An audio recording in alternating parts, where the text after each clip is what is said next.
Então, na minha concepção ali, no momento que eu saí da reunião, né, naquele dia de novembro, era mais uma conversa de elementos um pouco mais radicais em cima dali. Não que aquilo fosse virar ou poderia virar um plano operacional, era simplesmente ideia, jogar ideias no vento. Foi aquela ideia que eu saí, né?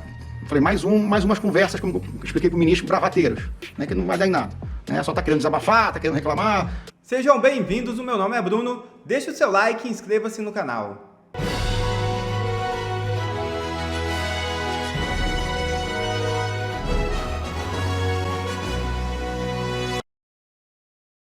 E foi apenas o interrogatório de Mauro Cid começar e as narrativas começarem a cair. É isso mesmo. O Supremo Tribunal Federal iniciou nesta segunda-feira a etapa de interrogatórios dos réus do chamado Núcleo 1 da Ação Penal, que investiga uma suposta tentativa de golpe de Estado articulada durante o governo do ex-presidente Jair Bolsonaro. Entre os convocados estão o próprio presidente Jair Bolsonaro, o general da reserva Walter Braga Neto e outras 6 figuras-chaves apontadas como integrantes do núcleo crucial para a suposta trama. Frente a frente com o ministro Alexandre de Moraes, Mauro Cid parece estar nervoso, gagueja e algumas narrativas caíram por terra. Veja o vídeo. A partir de meados de novembro de 2022, o senhor aponta que várias reuniões ocorreram para tratar exatamente dessa questão de como reverter o resultado das eleições. E que uma dessas pessoas que tratava desse assunto era um ex-assessor internacional do ex-presidente, o ex-assessor Felipe Martins, que vinha acompanhado de um jurista.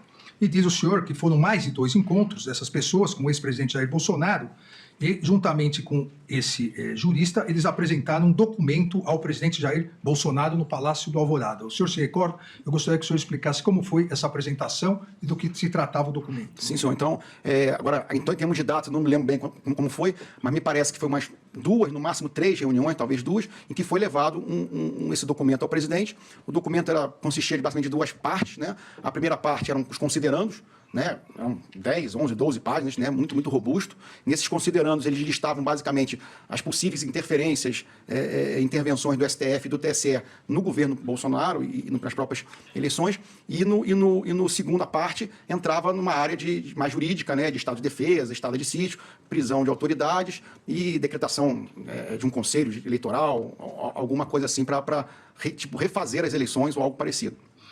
Esse documento, o senhor disse que previa a decretação de prisão de determinadas autoridades. Quais seriam essas autoridades? Ministro, basicamente, vários ministros do STF, o presidente do Senado, acho que o presidente da Câmara não, mas eram de várias autoridades, assim, tanto do STF como do Legislativo. Também previa, o senhor disse, uma comissão eleitoral. Sim, senhor. Essa comissão eleitoral iria... Qual seria a função dessa comissão eleitoral? Eu não me ative muito nos detalhes do documento, mas seria conduzir uma nova eleição, né, baseado numa eleição anulada. Algo então assim. Seria para conduzir uma nova eleição após a eleição já realizada. Sim, senhor. O ex-presidente Jair Bolsonaro recebeu e leu esse documento? Sim, senhor. Recebeu e leu. Ele fez algumas alterações no documento? Sim, senhor. Ele, de certa forma, enxugou o documento, né? Ele enxugou o documento, basicamente retirando as autoridades das prisões, né? Somente o senhor ficaria como preso. O resto não... O resto foi concedido no habeas corpus. O senhor teve ciência ainda do documento quando o Felipe Martins apresentou ao colaborador o documento ele apresentou o documento impresso e de forma digital para que fossem feitas as alterações? Eu não estava na sala no momento que foi feito as alterações. Depois, quando ele saiu, que ele sentou do meu lado ali, que é ali que eu vi o documento. Ele estava no papel, perdão? O Felipe Martins. Né, que aí já estava com as correções, ele estava com o computador para fazer essas alterações solicitadas pelo presidente. Então o senhor teve acesso... Sim, senhor, eu vi o documento. E o presidente hoje réu Jair Messias Bolsonaro também teve. Sim, senhor. E Felipe Martins que levou esse documento. O senhor se recorda o nome do advogado, entre aspas, jurista, que acompanhou? Agora de cabeça eu não me lembro, mas inclusive foi um dos motivos que eu retornei à Polícia Federal, foi para identificar, quando eles trouxeram, se eu reconhecia ele, mas que é um nome, não sei, não estou recordando. Após essas alterações feitas nos termos que o senhor disse, esse enxugamento, né, que o então presidente Jair Messias Bolsonaro fez nesse decreto, nessa minuta de decreto, houve uma nova reunião. O senhor diz Sim, senhor. Sim, senhor. Ele voltou mais uma vez lá para conversar com o presidente. E nessa reunião é que ficou acertado que seriam chamados os comandantes das forças para terem ciência desse documento. Sim, senhor. E só que quando os comandantes vieram, a apresentação que foi feita inicialmente foi só da parte dos considerandos, que foi a parte que eu presenciei, porque é o que operava o computador. Então, foi projetado na tela, né, com a participação do Felipe Martins nessa reunião. Então, foi só a primeira parte que foi apresentada, que me parece, nesse dia. A outra parte, com os artigos do tal do decreto, Estado de Sítio e Defesa, ou ele não foi apresentado nesse dia, ou nós não estávamos presentes no momento. Então, mas nessa reunião, quem estava presente? Nessa reunião, onde foi os considerandos, estavam os 3 comandantes de força, se eu não me engano. O Felipe Martins estava presente também, e eu estava ali operando o computador, projetando na tela. Houve a projeção na tela dessa minuta do decreto dos considerandos. Só dos considerandos. E o então presidente Jair Messias Bolsonaro presente também. Sim, senhor. Aonde foi essa reunião? Foi na biblioteca do Palácio do Alvorada. Na sequência houve, aqui segundo o depoimento do senhor, houve a reunião do dia 7. A reunião do dia 7 de dezembro, em que participaram os generais, ou foi essa no dia 7? Eu acho que teve mais uma. Eu acho que teve mais uma depois. Porque houve várias reuniões do presidente com os comandantes de força, às vezes só com um, às vezes só com o outro, mas com os 3 juntos, acho que foram umas 2, 3 que ocorreram. Nessa reunião do dia 7, o senhor também participou, também operando o computador? Não, senhor. Não, Só entrava nas reuniões quando tinha que apresentar alguma coisa, levar algum recado ou projetar alguma coisa na tela. Quando não havia projeção, ainda mais com os comandantes de força, eu ficava fora. Nesse primeiro depoimento, do dia 28 de agosto, aqui o depoimento 3576708, o senhor aponta que o assunto, o tema, golpe de Estado, quebra da normalidade, decretação do Estado de exceção, Estado de sítio, a ideia da quebra da normalidade democrática era discutida no governo. O senhor aponta ainda a existência de 3 grupos distintos que discutiam esse assunto. E aqui entre aspas, na nomenclatura do senhor, um bem conservador, de linha bem política, que aconselhava o então presidente Jair Bolsonaro a dizer para o povo, abre aspas, entre aspas também, para o povo sair da frente dos quartéis. Outro grupo, denominado pelo senhor de moderado, em que pese, disse o senhor no depoimento, entendesse, entre aspas, que o caminho que o Brasil estava indo estava errado, dizia que nada poderia ser feito diante do resultado das eleições. E um terceiro grupo, que também fora denominado pelo senhor de radical, esse estava tentando, entre aspas, estava tentando convencer o então presidente a fazer alguma coisa, um golpe. O senhor assim divide essas discussões que ocorriam no âmbito do governo e do palácio nesses 3 grupos. E ainda diz que no grupo radical havia os menos radicais que queriam achar, entre aspas, uma fraude nas urnas, e os radicais, que eram a favor de um braço armado, que gostariam estavam incentivando um golpe de Estado, que queriam que o presidente assinasse o decreto, que acredita que esperavam o presidente dar uma ordem, entre aspas, que acreditava esse grupo que quando o presidente desse a ordem, ele teria o apoio do povo e dos CACs, e que esse mesmo grupo dos radicais, esse subgrupo radical, romantizavam o artigo 142 da Constituição Federal como fundamento para o golpe de Estado. Fecha aspas. O senhor confirma isso e gostaria que o senhor explicasse essas discussões entre esses 3 grupos. Sim, senhor. Ministro, confirma todas as declarações, mas esses grupos não eram organizados, eram pessoas individualmente, cada um com a sua ideia, que se aproximavam do presidente em momentos distintos, né, e cada um levando a sua ideia para ele. Então era basicamente assim, mas não existia uma organização e nem existiam reuniões que esses grupos se reuniam para debater. Essa foi uma classificação minha do senhor, porque convivia diariamente lá. Para facilitar até o depoimento. Mas esses grupos não eram organizados, não eram grupos de pessoas que iam juntos para falar com o presidente. Era individualmente, as pessoas iam lá, davam suas ideias, muitas vezes iam 1, 2, 3 vezes, depois não apareciam mais, né? De que forma o general Mário Fernando atuou? Porque a testemunha chegou a afirmar que o general Mário Fernandes atuava de forma mais ostensiva. tentando convencer os demais integrantes das forças a executarem o golpe de Estado. Está no termo de depoimento da testemunha. Eu gostaria de indagar da testemunha como que o general Mário Fernandes atuava para convencer os demais integrantes das forças a executarem o golpe de Estado.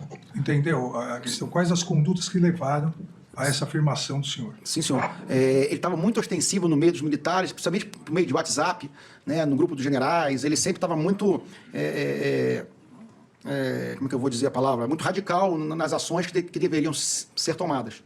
Né? Então, isso até todos os grupos de WhatsApp militares, né, a gente estava acompanhando por causa disso, porque ele escrevia texto, falava do general, achava que tinha que fazer alguma coisa, estava sempre querendo falar com o general Frei Gomes, querendo falar com o general Arruda, temos que fazer. Isso era desconhecimento quase que público no meio das Forças Armadas.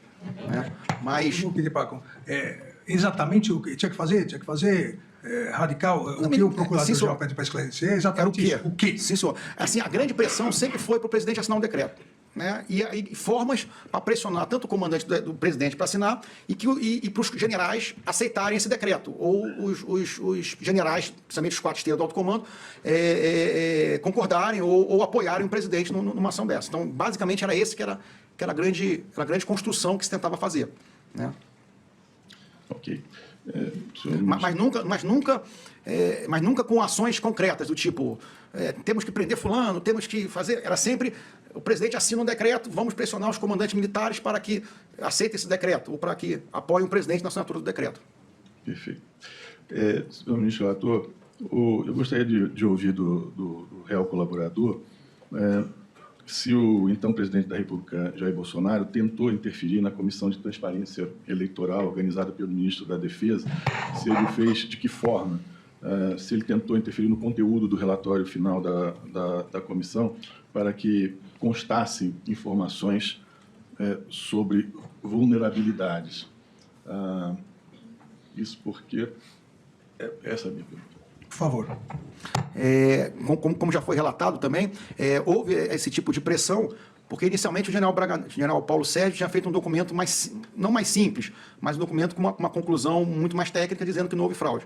O presidente, né, entendia que a conclusão tinha que ser mais dura, apontando que pode ter havido fraude, alguma coisa assim.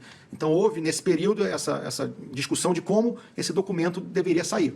Né, e que no final saiu o meio termo. Não foi nem como o general Paulo Sérgio tinha inicialmente rascunhado, nem como efetivamente o presidente gostaria. Eu vou complementar o interrogatório basicamente para isso. O senhor também, respondendo para mim, disse que saiu no meio termo, nem como o ministro, então ministro Paulo Sérgio queria, nem como o presidente queria. E o senhor disse que o ministro Paulo Sérgio queria mais jurídico, mais técnico.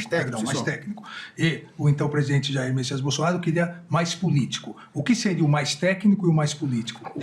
De certa forma, o mais técnico foi a conclusão dos militares que estavam na comissão, né, dizendo que não foi encontrado fraude nenhuma. Né? E o presidente queria que não tivesse só isso, mas que tivesse, por exemplo, talvez as denúncias que foram levantadas, coisas que robustecessem mais para dizer que poderia ter havido fraude. Né, para dar uma conotação que teria havido fraude nas eleições. E, no final, me parece que o meio termo foi de dizer que não foi possível auditar, né, não foi possível confirmar, alguma coisa assim nesse meio termo. Então, essa foi exatamente a minha questão, porque no seu depoimento no dia 21, o senhor diz que depois do envio do relatório pelo Ministério da Defesa e da nota do TSE, houve gestão do então presidente Jair Bolsonaro para que o ministro Paulo Sérgio acabou editando uma nota dizendo, olha, não encontrou nada, mas poderia, também não podemos afirmar que nada pode ser encontrado. Sim, senhor. Então teve esse segundo momento também. Teve, sim, senhor. Okay. Muito bem. Senhor ministro Alexandre de Moraes, eu tinha uma outra pergunta sobre a nota emitida pelos comandantes das Forças Armadas em 11 de novembro de 2022. O réu colaborador disse recordar, quando ele se manifestou na colaboração, que os comandantes das 3 forças assinaram uma nota, está entre aspas, eu estou citando o que estava dito, os comandantes das 3 forças assinaram uma nota autorizando a manutenção da permanência das pessoas na frente dos quartéis por ordem do então presidente Jair Bolsonaro. Eu gostaria de saber se o réu poderia esclarecer melhor esse fato, como se deu essa ordem do então presidente da República. Então, o senhor confirma isso? Pode esclarecer? Assim, eu não presenciei explicitamente essa ordem ser emitida. Eu não vi essa ordem, ele pegando o telefone e ligando. Mas tinha-se o entendimento ali que as Forças Armadas tinham que dar apoio para aqueles manifestantes que estavam lá. Então, foi nesse sentido. Mas essa ordem explícita dessa forma, eu não presenciei. Se houve, eu não presenciei. Mas tinha-se o entendimento, até nas conversas que se tinha, que tinham que apoiar os manifestantes ali na frente dos quartéis. A minha pergunta se dá, senhor ministro relator, porque no testemunho anterior ele dizia que essa nota tinha saído por ordem do então presidente Jair Bolsonaro. Então, o que eu gostaria de saber é como que ele afirma, de que forma ele chegou a essa conclusão de que essa ordem tinha sido dada pelo presidente Jair Bolsonaro. Isso, eu não realmente, essa ordem pode ter sido força de expressão, né, mas não houve essa ordem, eu não presenciei uma ordem direta do presidente aos comandantes para que fizesse a nota. Se ele, de alguma forma, senhor ministro relator, deduziu de algumas circunstâncias que o presidente da República queria que essa nota fosse saída nesse termo. Sim, senhor. É porque o senhor disse isso no depoimento do dia 21, se não me engano. Dia 21 de novembro. É importante esclarecer, porque isso é importante, inclusive, para a defesa do réu Jair Messias Bolsonaro. Sim, senhor. Foi uma dedução, né, baseada no contexto que a gente estava vivendo e presenciando, né, de não desmobilização, né, e que as Forças Armadas apoiassem, de certa forma, né, os manifestantes que estavam ali. Que foi o que as Forças Armadas fizeram. Basicamente, as Forças Armadas apoiaram as manifestações, apoiaram, que eu digo, não no que eles pediam, mas, né, mantiveram eles ali em segurança. Eu gostaria, senhor ministro relator, de perguntar ao réu colaborador se havia integrantes das forças especiais infiltrados nos campamentos montados após o resultado das eleições. Os chamados kits pretos, né? Havia? O que a gente escutava, como eu não estava mais no batalhão, oficialmente a gente não sabia, mas o que a gente escutava, sim, é que tinham militares, forças especiais, militares de inteligência ali fazendo um levantamento, né, de vulnerabilidades, possíveis ações, né, e isso é uma coisa muito comum os militares fazerem, né, tem uma situação crítica ali, um problema, então levantar possíveis ações, fazer o levantamento operacional de área, né, para ver as lideranças, para ver qual o planejamento dessas lideranças, né, quais são os seus objetivos, né, isso é uma coisa comum que as Forças Armadas fazem, tanto com a inteligência como com as forças especiais. As forças especiais, então, elas têm essa função de inteligência exclusivamente essa? Essa questão do doutor Procurador-Geral é exatamente isso. As forças especiais, e o senhor, salvo engano, no final do governo, terminando o governo, ele assumiu o comando em Goiás das forças especiais. Na verdade, do Batalhão de Ações de Comandos. Mas dentro diferente. Das forças especiais. Dentro das operações especiais. Elas têm essa função de inteligência também? Tem, sim, senhor. Senhor ministro relator, sobre a ida do general Estevão Carlos Teófilo ao Palácio da Alvorada no dia 9 de novembro de 2022. Eu gostaria de saber se foi o réu colaborador quem o convidou para essa reunião e se ele o fez a pedido do ex-presidente da República. E eu aproveito para completar, se só houve uma reunião entre o general Teófilo e o então presidente Jair Messias Bolsonaro, por favor. Isso, que eu me recordo bem, só teve uma reunião, foi a pedido do presidente, inclusive consta nas minhas mensagens para o general Freire Gomes, e eu acionei o ajudante de ordem, o secretário, o assistente secretário do general Teófilo, né, que era esqueci o nome do coronel. Então, eu informei para o general Freire Gomes que o presidente gostaria de falar com o general Teófilo e, com o positivo do general Freire Gomes, eu fiz o contato com o assistente do general Teófilo, que marcou a reunião dos dois. Senhor ministro relator, eu gostaria de saber se o réu colaborador sabe qual foi a pauta dessa reunião, se o ex-presidente apresentou minuta do decreto ao general Estevão Carlos Teófilo. Não, eu desconheço, ministro, eu não participei da reunião. Saber se... O senhor sabe mais ou menos quanto tempo durou a reunião? Aproximadamente? Se recorda? Se não se recordar, não me recordo. Realmente eu não me recordo. Nesse dia, senhor ministro relator, o réu colaborador trocou mensagens com o tenente-coronel Correia Neto sobre o andamento da reunião. Ao ser indagado sobre o resultado da reunião, se tinha sido positivo, o réu colaborador esclareceu que o encontro ainda não havia terminado. E disse, mas ele quer fazer, desde que o PR assine. Eu gostaria de saber do réu colaborador o que ele quis dizer nessa conversa. Como é que ele soube do resultado da reunião? E o que o general Teófilo queria fazer? O que o presidente assinaria? O que o presidente assinaria seria esse decreto de golpe de Estado. Esclareça, porque a questão do doutor Procurador-Geral é exatamente essa. O senhor não participou da reunião, mas trocou essas mensagens. E disse que se o presidente assinasse, ele faria. Então, assinasse o quê e faria o quê? Isso, tem muito a ver com aquele outro comentário que eu fiz, que por mais que os militares, em alguns do alto comando, né, concordassem ou tivessem a ideia, né, da maneira como foi conduzido o processo eleitoral, alguma coisa, né, eles não fariam nada que quebrasse um elo de legalidade. Né? Então, para que alguma coisa fosse feita, teria que ter uma ordem. E essa ordem tinha que vir com o presidente, comandante do Exército, e chegava a ordem para os escalões subordinados. Né? Então, era nesse sentido que ele falava, se assinar, o Exército vai cumprir. Mas não que ele fosse cumprir ou ele que fosse tomar iniciativa. O general, então, o Teófilo disse que se o senhor disse isso, que se o presidente assinasse a minuta e transformasse em decreto, ele cumpriria as ordens do decreto. Não, o Exército iria cumprir. Ele disse isso. Que o Exército iria cumprir. Como o senhor ficou sabendo que ele disse? Isso foi um bate-papo informal entre a entrada dele e a saída dele. Então, ele chegou a conversar com o senhor e afirmou isso. Isso. Bom, agora, a respeito de... Na colaboração premiada, senhor ministro relator, o réu colaborador disse que se retirou da reunião com Rafael de Oliveira, Hélio Ferreira Lima, Braga Neto. Ele se retirou da reunião, e aí vem aspas, quando os três iriam começar a discutir planos operacionais para ações que pudessem gerar o caos social e a instabilidade política. Isso foi feito no depoimento aqui no Supremo. Eu gostaria de saber se a testemunha confirma isso. Confirmo, sim, senhor. Confirmo, sim, senhor. Então, senhor ministro relator, posso concluir que o réu colaborador sabia que seriam operacionalizadas ações voltadas ao caos social.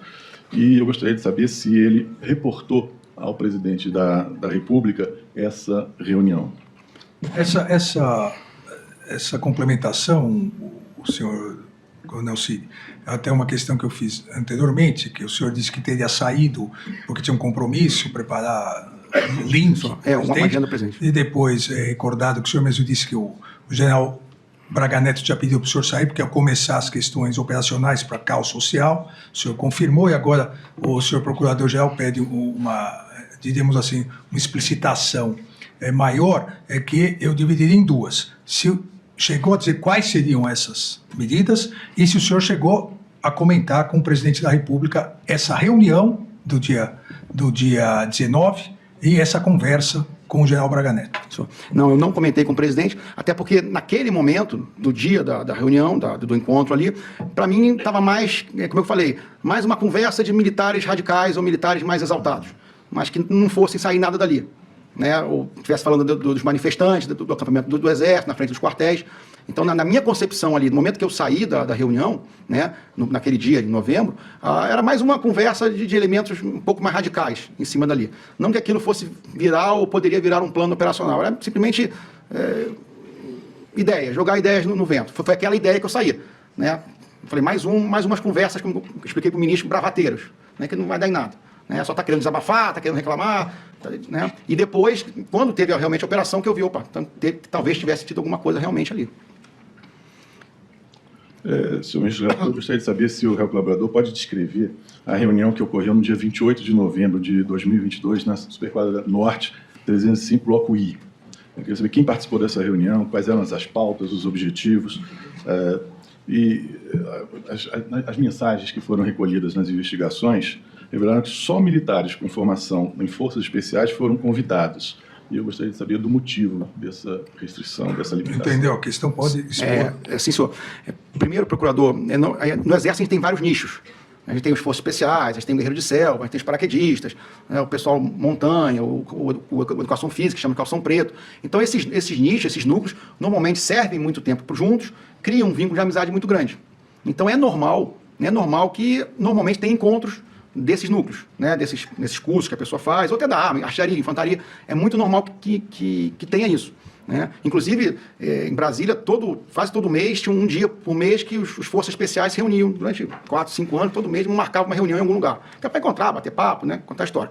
Esse dia, especificamente, foi aproveitado porque, como estava tendo uma reunião grande em Brasília, vários militares, forças especiais que estavam servindo fora, estariam em Brasília nesse dia. Então, aproveitou-se isso aí para fazer uma reunião, para juntar esses amigos. Realmente, muitos ali serviram 10, 15 anos juntos, né, como tenente, capitão, a organização não foi eu que preparei, né, que foi o outro militar que preparou, pegou acho que o salão de festa da casa do pai ali, né, e a gente foi marcado para reunir ali. Então, obviamente, que o que seria conversado, discutido, era a conjuntura política do país, né? Isso é normal, isso é óbvio, né? Até porque, o que está acontecendo ali, Cid? Os outros também tinham assistentes generais. Então, a discussão, a conversa, obviamente, ficou numa pauta mais política, né? Mas não teve ata, não teve pauta, não foi uma reunião formal, foi um grupo de amigos. Essa pauta política era exatamente o quê? A questão também de discutir... Estavam falando... que o presidente eleito não deveria tomar posse, que deveria haver um golpe, uma intervenção militar. Qual exatamente a pauta política dessa reunião? As conversas estavam nesse sentido. Os acampamentos estavam pedindo certo. Uns falavam, não está pedindo certo, tem que pedir para o Congresso, não tem que estar manifestando em frente de quartel. O outro fala, não, tem que manifestar para o quartel mesmo, militar um bando de frouxo, nunca foi assim. Eu digo, muitas conversas que a gente... volta pela palavra, muita bravata, muita conversa de amigos numa reunião, sentado numa mesa, como se fosse uma mesa de bar. Mas não teve ata, não teve reunião, não teve, você vai falar com o teu general isso, você vai falar com o teu comandante isso, vamos tentar mobilizar esse tipo de tropa, vamos fazer esse tipo de ação. Isso não aconteceu nessa reunião. Foi amigos, cada um com a sua opinião, da opinião mais conservadora até a mais radical. Né? Isso não é novidade, porque está em várias mensagens, várias trocas de mensagens ali. Né? E se tinha um interesse também, porque... Por mais que nós estivéssemos, eu me coloco na posição também, assessorando uma autoridade, alguns deles estavam com o general 4 estrelas, né, eu estava com o presidente, muitas vezes a gente não tem acesso ao general no tempo da discussão. Mas ele sabe a opinião, o que está acontecendo, o que fala, o que está achando. E aí havia o interesse de todo mundo ali, naquele momento, de saber o que estava acontecendo realmente dentro da alvorada, o que o general X estava falando, o que o general Y estava falando, né, para entender o contexto. Até porque muitos ali estavam comandando, estavam na frente do quartel dele um monte de manifestante, e foi um momento também que não havia uma palavra oficial das Forças Armadas, tirando aquela carta. Né? Então ficou um silêncio rádio, ninguém sabia o que ia acontecer. E o que estava imperando muito naquele momento eram notícias falsas dentro dos grupos de WhatsApp das mais formas. Saía uma movimentação de oficial, aí diziam que aquela movimentação era porque agora ia acontecer alguma coisa. Diziam, não, o fulano de tal vai fazer alguma coisa agora porque passou tropa com comboio na frente dos manifestantes. E aí todo mundo ficava sem saber realmente o que estava acontecendo ou não. Então foi muito nesse sentido. Né? Volto a falar, o que reverberava no seio da sociedade em termos de discussão também estava ali no meio dos grupos de discussão das Forças Armadas. Mas ali não houve nenhum tipo de planejamento, ata ou mobilização que pudesse levar a alguma coisa. Até porque eram militares, às vezes, que estavam em funções secundárias no interior do país ou em outros campos que não tinham relevância nenhuma no que estavam fazendo. Senhor ministro relator, eu gostaria de perguntar a respeito dessa reunião sobre uma mensagem que o réu colaborador passou ao coronel Bernardo Romão Correia Neto, e dizia o seguinte: o do Estevão vai estar? Se referindo ao general Teófilo. E ele complementava: ele é o mais importante. Por que a presença do assistente do general Estevão Teófilo era tão importante para essa reunião? E se ele realmente esteve também, pode complementar. Sim, senhor. O assistente do general Teófilo esteve na reunião, né?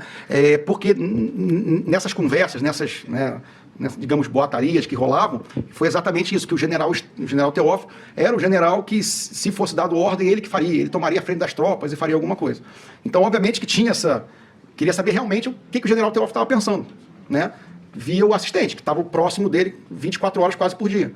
Então, tinha esse interesse do próprio grupo que ia reunir, saber o que o general Teófilo realmente estava falando, se aquilo que estava sendo vinculado nos grupos era verdade, né? Então, no meio militar, havia essa ideia de que se alguém fosse liderar, digamos assim, a execução final do golpe, seria o general Teófilo. Sim, senhor, tinha o general Teófilo, tinha o próprio general, tinha outros generais que o pessoal levantava como se fosse o comandante do exército, ele faria, se fosse.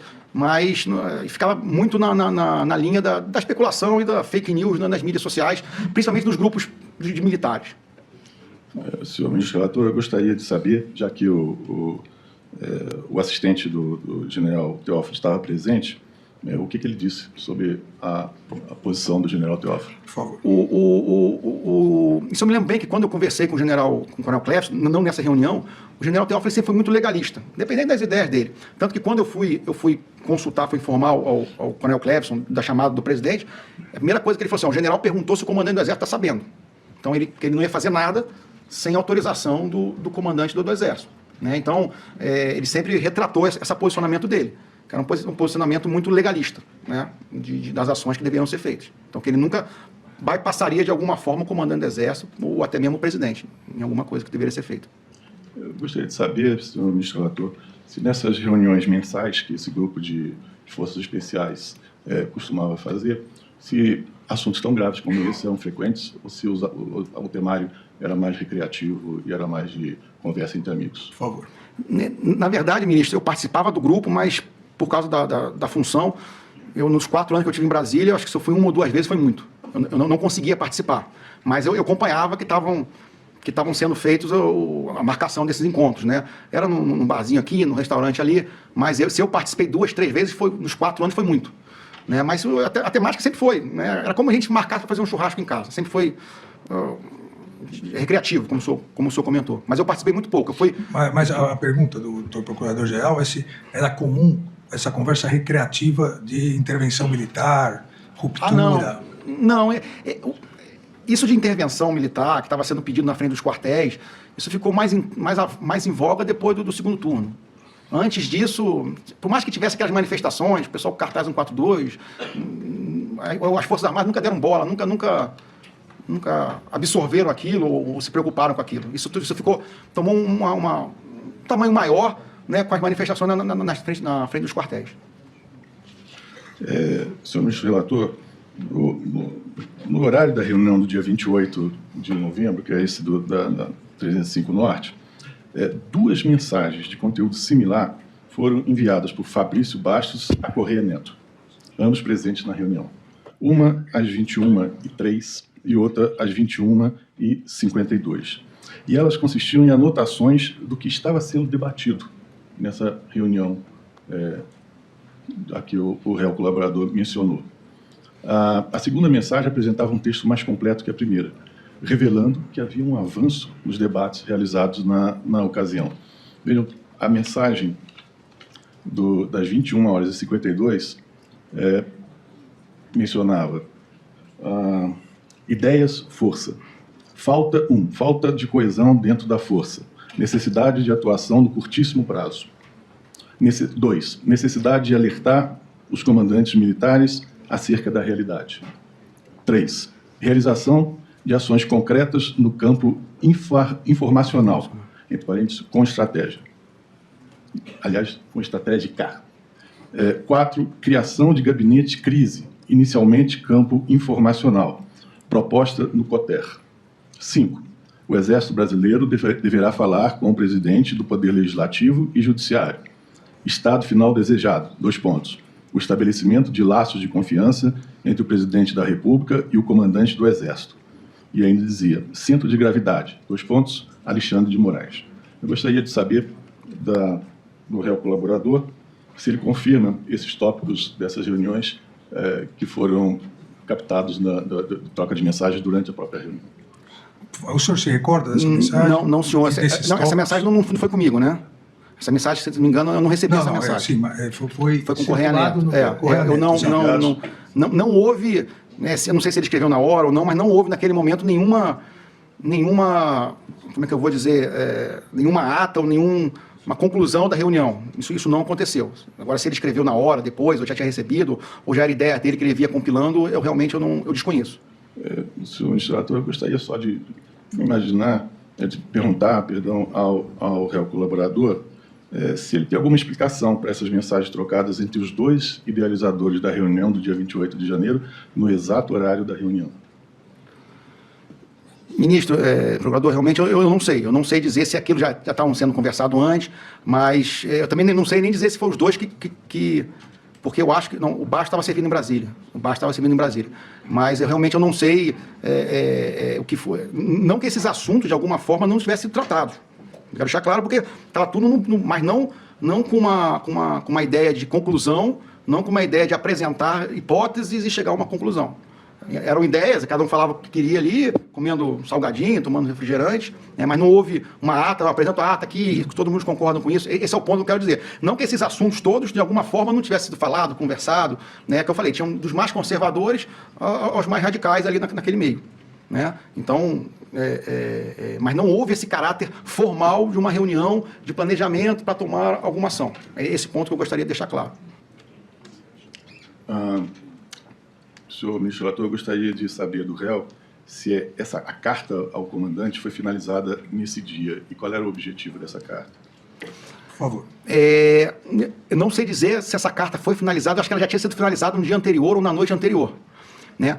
Na nossa visão ali, isso realmente a gente discutiu, não discutiu os termos da carta, mas a gente discutiu, nos tópicos da conversa, foi que aquela carta não ia servir de nada e os militares que assinaram só iam ser punidos.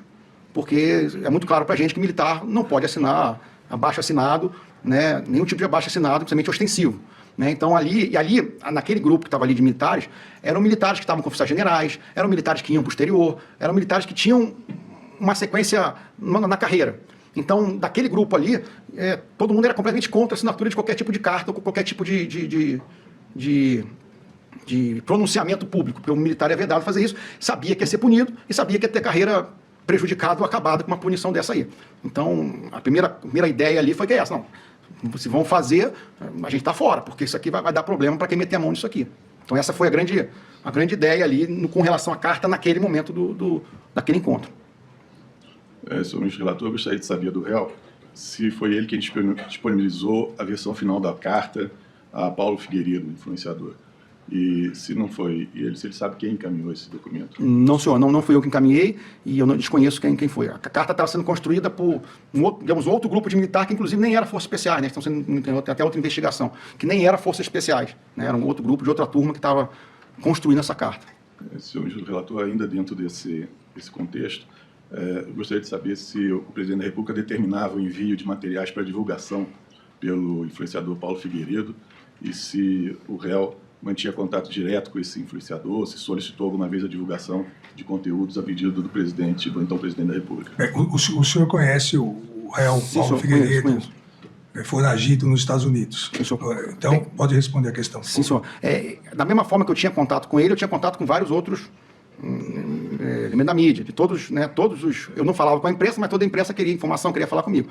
Mas nunca houve ordem nem determinação do presidente que fosse passado alguma coisa para ele. Eu também não sei qual o grau de relação que o presidente tinha com ele. Mas, por mim, não existia nenhum... O presidente nunca me determinou que passasse nada para ele. E o senhor não se comunicava com ele também?